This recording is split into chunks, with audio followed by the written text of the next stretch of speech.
안녕하세요. 뉴스와 사람들입니다. 청와대 만찬에서 선거제 개혁과 관련해 황교안과 손학규 대표의 고성이 있었다지요.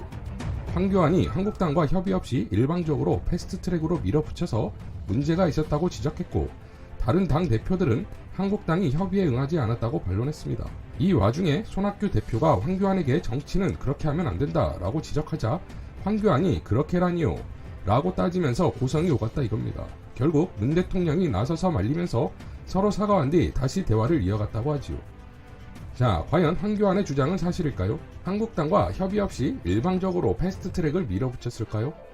자한당은 지속적으로 선거제 개혁을 지연시켜왔습니다. 원래 정치개혁 특위는 2018년 7월에 출범하기로 했으나 자한당이 3개월 동안 명단을 제출하지 않지요. 그래서 특위 구성 자체가 미루어졌고 겨우 10월이 돼서야 정개특위가 가동됐지만 자한당은 또 원내대표가 곧 바뀐다는 이유로 지연시킵니다. 11월 나경원이 당선되기까지 또 논의를 미뤘지요. 이후 연말에 여야 5당 원내대표가 연동형 비례제를 기본으로 한 선거제 개혁 협상에 임한다는 사인을 하고 약속도 합니다. 그런데 해가 바뀌자마자 자한당은 합의 사실을 부정했고 여야 4당이 수차례 논의를 요구했으나 이에 불응하지요. 이후 여야 4당이 자한당을 제외하고 합의안을 도출하려고 하자 그제서야 자한당은 비례대표를 폐지하고 의원 정수 10% 축소라는 몽리를 피기 시작합니다. 그러니까 애초에 논의를 완전히 부정하는 것이지요. 그러니까 이런 상대에게 과연 어떤 대응을 해야 하냐는 것이지요. 이후 여야 4당은 국회법에 따라 그것도 자한당의 전신인 새누리당이 만든 패스트트랙으로 법안을 진행시킵니다.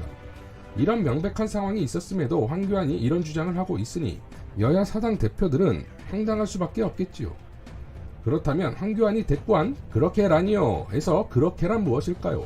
황교안은 당대표가 되고 나서 민생 투어를 하겠다며 전국을 돌지요. 부산 자갈치시장 휴일에 스타트를 하더니 영남에서 부처님 오시날 합장 논란, 대구에서 환경미화원 복장 논란, 구미에서 이장 통장 동원 논란, 경기도에서 지역업체의 취업난에 사내카페 발언 논란, 강원도 최전방에서 쿠데타성 발언 논란, 광교에서 임대아파트 주민들에게 부동산세 발언 논란 등 가는 곳마다 논란이 끊이질 않았습니다. 그러고는 현장은 지옥이었다 라고 발언했지요. 이후 장애투쟁을 벌이며 국회 보이콧을 이어갑니다. 그러니까 그가 제1야당 대표가 되어 한 일이 과연 무엇이냐는 것이지요. 반문재인, 반정부라면 무조건이라는 전략으로 분란과 분열만 초래하지 않았냐는 겁니다. 그러기에 황교안의 정치꾸중은 이번 손학규뿐만 아니라 지난 4월 이해찬 대표에게도 정치는 그렇게 하는 것이 아니다 라고 꾸중을 들었지요. 정책이나 전략에 대한 싸움이 아니라 정치의 근본을 지적받는 것은 정말 유치한 것이고 그러니 상대할 감이 아니라는 겁니다. 이런 제1야당을 두고 있는 국민들에게도 정말 우픈 일이 아닐까요?